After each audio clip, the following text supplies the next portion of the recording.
I'm in Singapore and I'm about to go on stage in just a few minutes. I have not given a presentation for over a year now. I was in a little fender bender a while back, and so I took a little bit of time off. There's this sense of urgency now. The global dollar standard was put in place by a series of accidental events that were very fortunate for the United States because it gave us an advantage over the rest of the world. But our politicians over the past decade or so have abused this privilege as though it was their birthright. And now the rest of the world are turning their backs on the US dollar standard. This is going to cause a financial calamity the likes of which we've never seen before, and it's going to be devastating for most people. I don't want this to happen, but the damage has already been done. So I'm going around trying to alert people and show them how they can protect themselves and turn this into a great opportunity for themselves. There's always one result from what we are doing right now, expanding the currency supplies all over the planet. There's one result, and that is higher gold and silver prices. I love America, at least the America that the Founding Fathers created. And I'm hoping that people get interested in this so that they'll see that what made America great is the answer to our problems, to get back to free markets, free people, and sound money. Our own history proves that this is the road to maximum prosperity. We are entering a period of financial crisis that is the greatest the world has ever known. The wealth transfer that will take place during this decade is the greatest wealth transfer in history.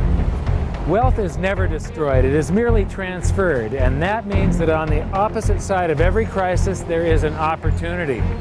The great news is that all you have to do to turn this crisis into your great opportunity is to educate yourself.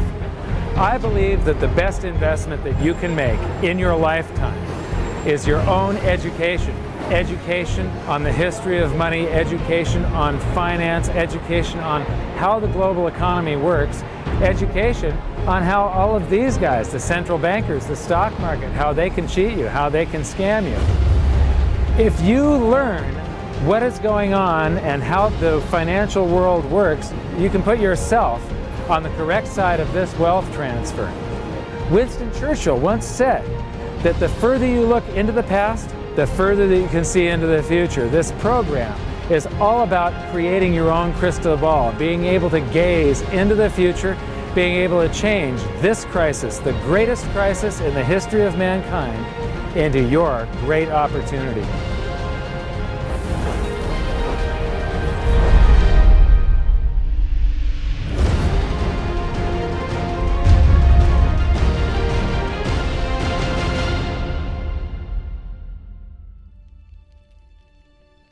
I was born in Salem, Oregon in 1956, and we moved to California when I was 4 years old in 1960. But when I went to school, it was obvious after just the fourth grade that there was something different with me. And by fifth grade, I was in remedial classes. And it turned out that I was dyslexic, and teachers were not taught to recognize that back then. I was always falling behind everyone else. When I would get a teacher that would lecture instead of making us read out of books, I would just absolutely excel. I suddenly went from the dumbest kid in class to the smartest kid in all of the periods of that class. But the result was that, after a while I was in every single remedial class, and I just couldn't take it. And in 10th grade, I dropped out, middle of 10th grade, and I've never been back to school. I often say that in every crisis there's an opportunity, and in this case, the handicap of dyslexia has also been a blessing.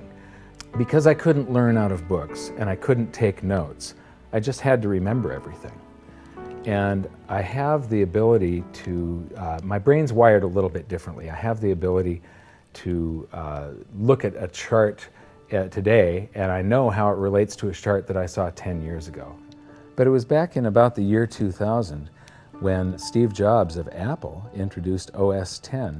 The world of books opened up to me, built right into the operating system, was a text-to-speech program. Now I could just have an assistant slice and scan my books and turn them into text and email me, and then all I have to do is highlight the text, press a button and the computer reads to me. People are turning to assets that will keep their value if prices rise. So much money has been pumped into the system that people are worried about inflation down the road, said Bruno S. Fry, professor of economics at the University of Zurich. So dyslexia is no longer a problem. But what it's also done for me is I have the ability to explain complex things to people in a simple manner for some reason. And so I sort of made it my mission to try and wake up the middle class, to let them know how the monetary system works, to let them know that there is a major economic calamity coming sometime down the road, and it's most likely within this decade that we're in right now. The US dollar is about 60% of the value of all the currency on the planet, and more than half of the dollars reside outside the United States. The reason every country has US dollars is, first of all, that's what central banks use as the reserve currency. Second of all, oil is priced in dollars. So this is the world, and what you see here is that these are the countries that are avoiding the US dollar in trade. They're doing bilateral agreements where they'll either hold each other's currency and settle that way, or they're establishing, like right now, they're talking about a BRICS bank, Brazil, Russia, India, China, and South Africa, having a bank that will do settlements between the countries directly without using the US dollar. These countries, they tried to avoid using the US dollar, like Iran tried, and we banned them from using SWIFT. How many here have made wire transfers before? So do you know what a SWIFT number is? It's a code that you plug in, and this SWIFT system is what transfers those dollars from one person's account to another person's account. Well, Iran decided that they were going to sell oil only in euros. They got banned from SWIFT. But there's countries right now coming up with a replacement for SWIFT, and it doesn't use the dollar, it's the Sukra system. And Iraq started selling oil for euros. In Libya, they were talking about creating the gold dinar and selling oil for gold. So those are the countries that are trying to use something other than the dollar. Then we've got gold competing with currency. And there's a lot of talk around here about the gold dinar, and there's people that are actually using gold in some of the countries over here. And then in Utah has recognized gold and silver as money again. It's legal tender currency in the state of Utah in the United States. And then you've got physical gold accumulation. I'll show you later that China is accumulating an immense amount of gold, but all the countries with an up arrow, that's gold accumulation. Then we have gold repatriation. Germany has been asking for their gold back, and they're getting it. Venezuela has repatriated their gold from the Bank of England. And then if we put this on a timeline, here's the nails in the coffin for the dollar standard, and you will see that there's not a lot of time left. This is my evidence that I think is proof that the death of the dollar is coming, and it's coming shortly. Nixon ended Bretton Woods, and we went on the dollar standard. Then the first nail in the coffin is Iraq sells oil in euros. The crisis of 2008, and we added 1.25 trillion to our base money in the United States. As we add to the base currency, people get worried about inflation. They start rushing toward gold and silver. Iran ends oil sales in dollars, and they're taking commodities in trade for oil. They're taking, in Turkey, they take the local currency and then buy gold in Turkey and export the gold to Iran. So they're basically selling oil for gold. They do the same thing with India. QE2, quantitative easing, that's more currency printing in the United States. Libya, China and Russia bypassed the dollar. They did a bilateral trade agreement where they hold each other's currency, and they do direct debt settlement without having to wire transfer US dollars. Chinese president just recently said that the dollar as the world's reserve currency is a product of the past. Utah recognized silver and gold as money. China and Iran bypassed the US dollar with a bilateral trade agreement. Venezuela repatriates its gold. China and Japan trade directly. India and Japan bypass the US dollar. Russia and Iran trade directly. Iran sells India oil for rupees and commodities. China and Brazil trade directly. Swiss citizens demand gold repatriation. African countries ban the dollar. In Zambia, you can go to jail if you use US dollars. Quantitative easing number 3. They have announced at the Federal Reserve that they're starting with $40 billion of currency that they're creating each month, and now it jumps to $85 billion. That's more than $1 trillion a year. And remember, it took 200 years to go from no dollars to 825 billion, and now they're going to create $1 trillion every year. Iran trading energy for gold. Singapore removes tax on money. Germany repatriates 150 tons of gold from the New York Fed. The citizens of Netherlands demand gold repatriation. Ecuador repatriates part of its gold reserves. Austrian citizens demanding gold repatriation. China acknowledges fundamental market shortage of gold. And now, the Fed is increasing the rate of printing. I said from 40 to 85 billion every month, just over $1 trillion per year. So those are the nails in the coffin for the dollar standard. And if you noticed, they're all speeding up and they're all happening right now. You don't have a whole lot of time. And if you wait too long, then the opportunity is gone. It's going to fail. Why is the dollar sacrosanct? Why is it not going to happen to the US dollar? Well, it will. People think, oh no, it's high technology, or we have computers now, or the internet. And these are ridiculous arguments. The truth is, all fiat currencies have failed, and there's no reason why this one won't. What worries me again so much is that it's a global situation. And so it's going to cause problems on a global basis. And it's a trust breaking down. And you're already seeing the trust breaking down, as I said earlier, because you're seeing different countries exchange directly with each other's currencies, circumventing the dollar. You're seeing that in oil. You're going to see it more and more, and people are just going to opt out of the dollar. And you'll probably get to a point before the whole thing collapses entirely where the dollar is more or less used internally in the United States and externally is not used as much, because there'll be a lot of agreements made between nation states outside of the United States that will want to use each other's currency and not the dollar. This isn't going to be pretty when it happens. I am not an end of worlder or a doomsday guy. All you can do is play the hand that you are dealt. If we go to a new monetary system, and I think it's absolutely inevitable, there's just too much energy built up in this one that has to release. It has to come crashing down somehow. When that happens, there's an enormous wealth transfer for people that are on one side of the bet or another.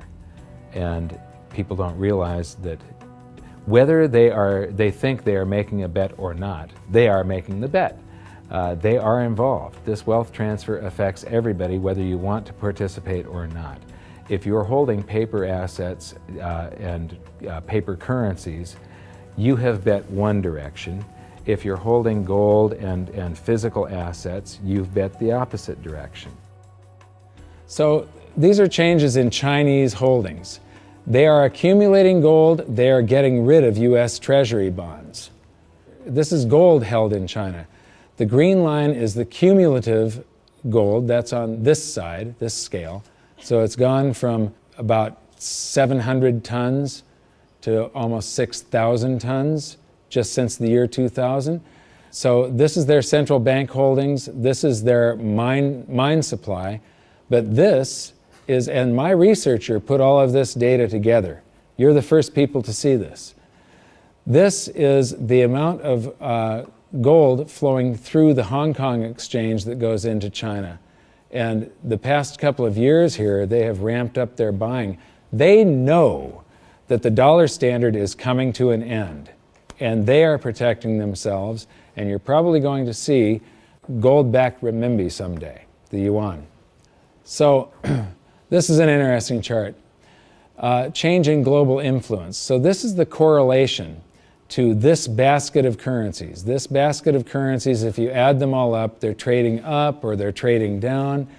And this was pre-crisis, so it's before 2008. So this is from the International Monetary Fund. It's their data. So from 2005 to 2008, This is the correlation of, if that basket of currencies was trading up, the dollar was probably doing about the same thing is what it's saying. The Chinese renminbi, a little less so. And then this is today. The US dollar is done for.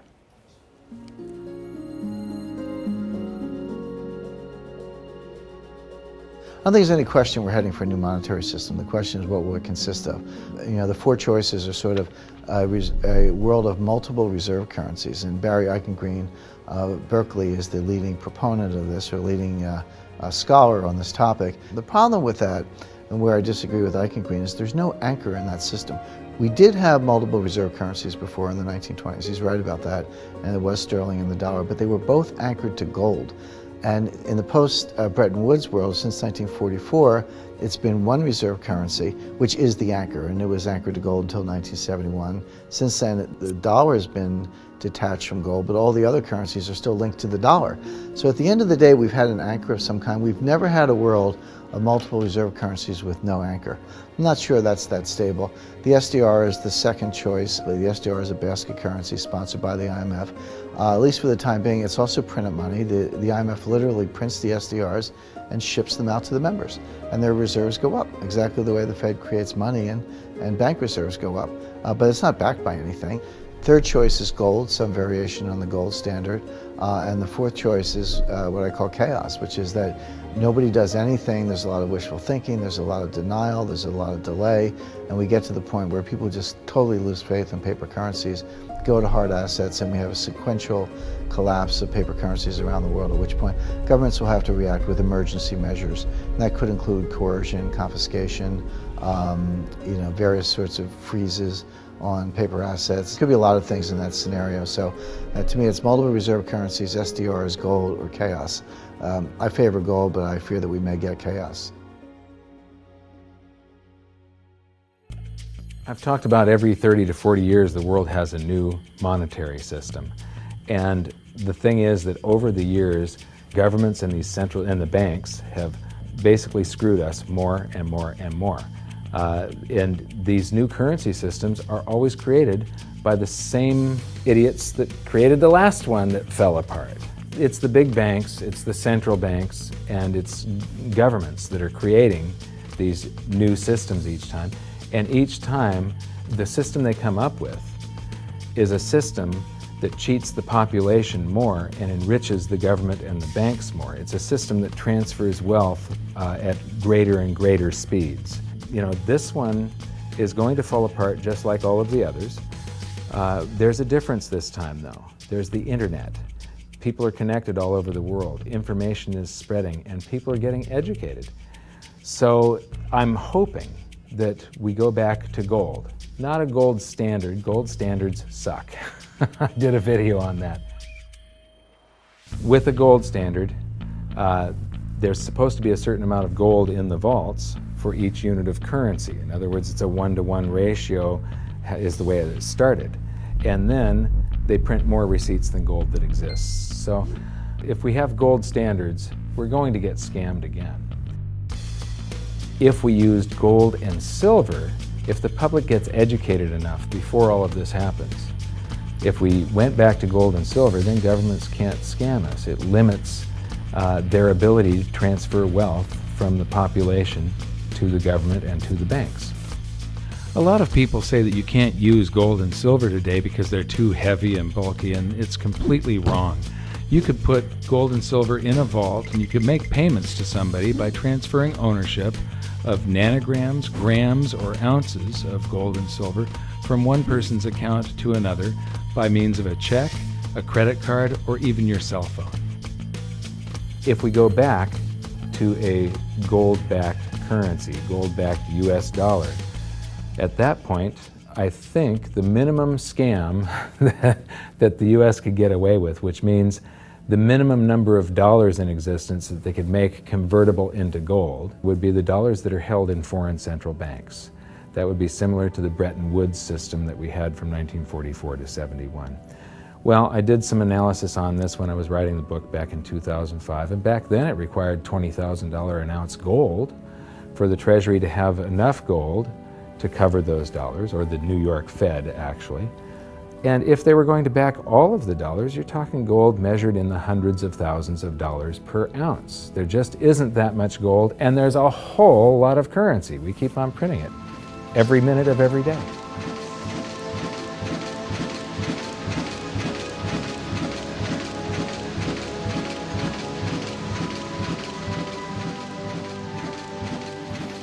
This is gold and how it accounts for a currency supply. This is our base money in the United States, which was gold back here from 1900 until the Federal Reserve. The amount of currency in circulation in gold were the same. And then we established the Federal Reserve, and we inflated for World War I, and we had more currency in circulation than we had gold to back it. There were some bank runs in the 30s.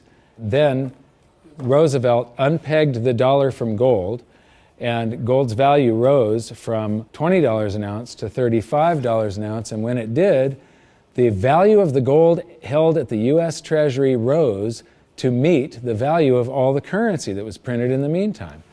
Here's the same chart again, but now I'm taking it out to 1971. And what you see is these gold inflows during World War I.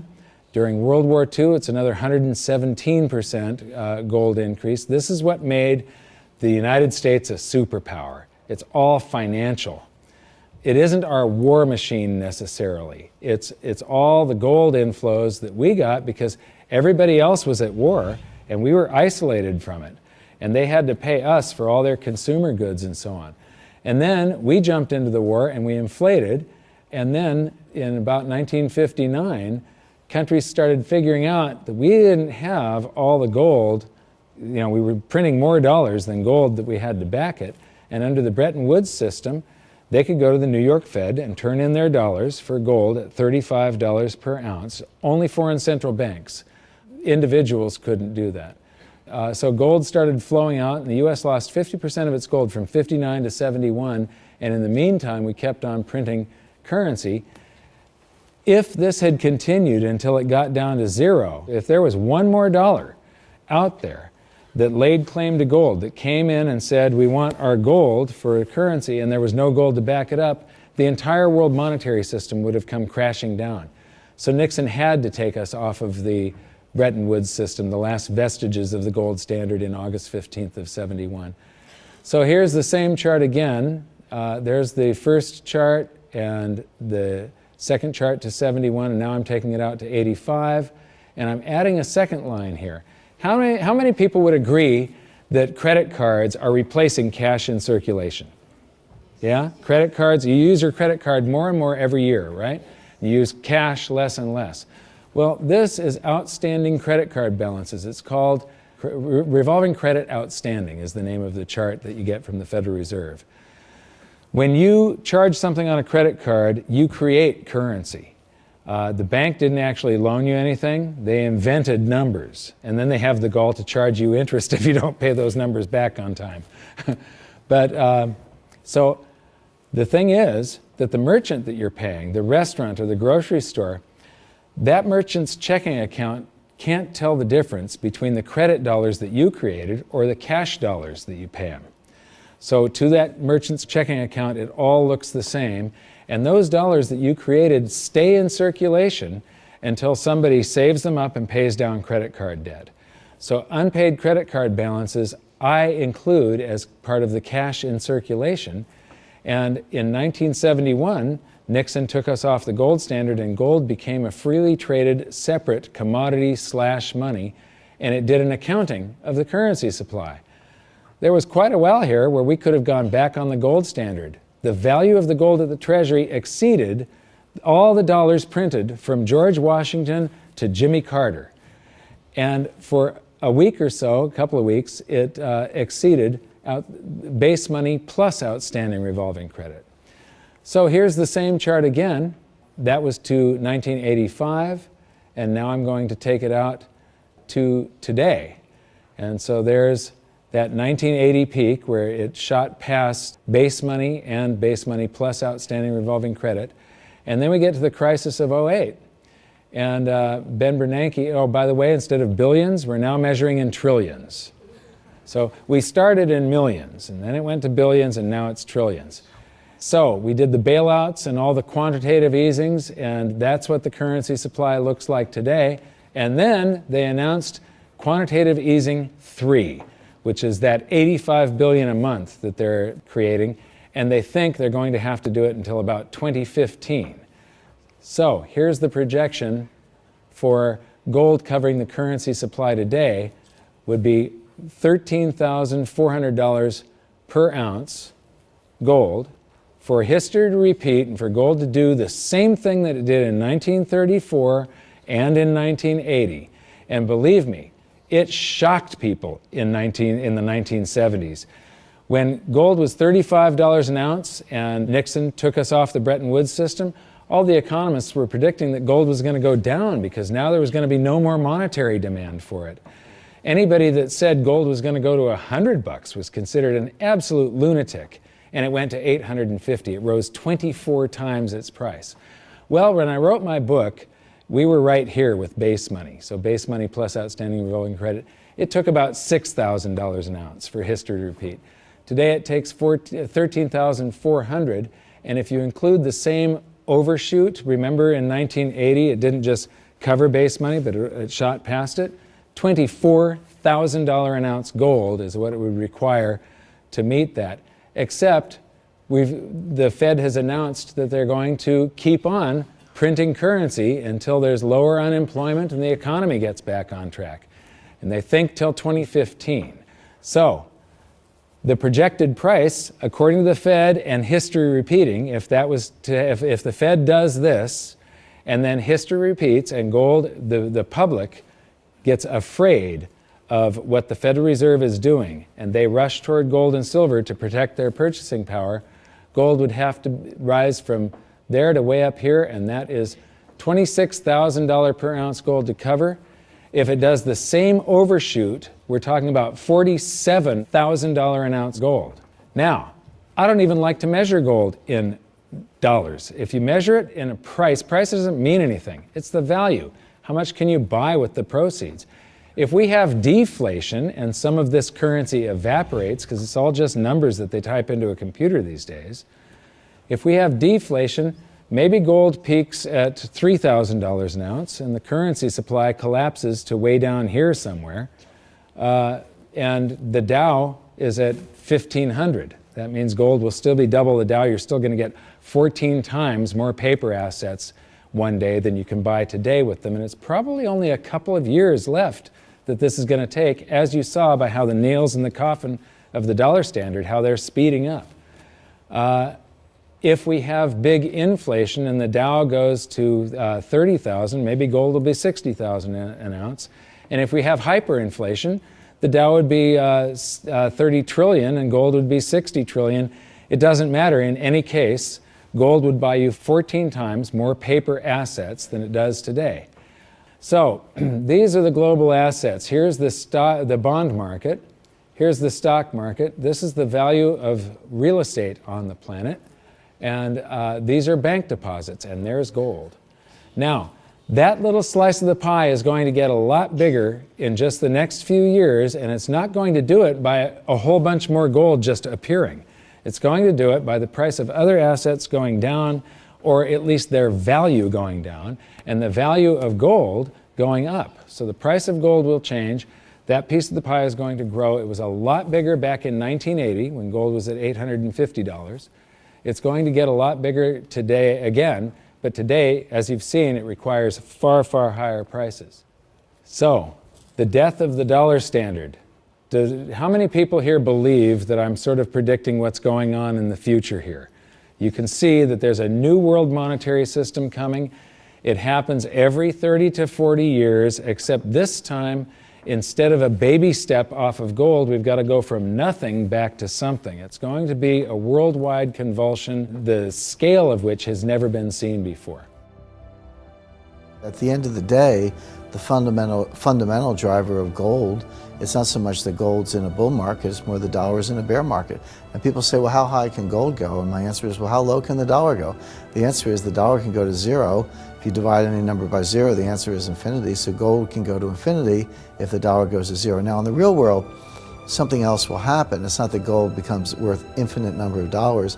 It's more the case that the dollar just falls off the stage. The dollar gets the hook, so to speak, and you'll count gold in dollars to 5,000 to 10,000 at some point, but there will come a time when you won't count gold in dollars anymore because dollars won't count. People won't want dollars.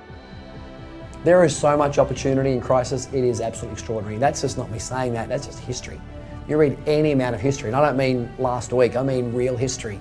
You know, in times of crisis, it's when huge fortunes were made. In times of crisis, it's when human beings create and develop newest technologies and newest science and new medicines. In times of crisis, there's so much opportunity as long as you can remain calm, get educated, be resourceful. The challenge for most people is that in crisis, they go into crisis mode, which means they go into scarcity, they go into lack, they go into blame, and none of those emotions are resourceful for helping you solve whatever challenge is in front of you.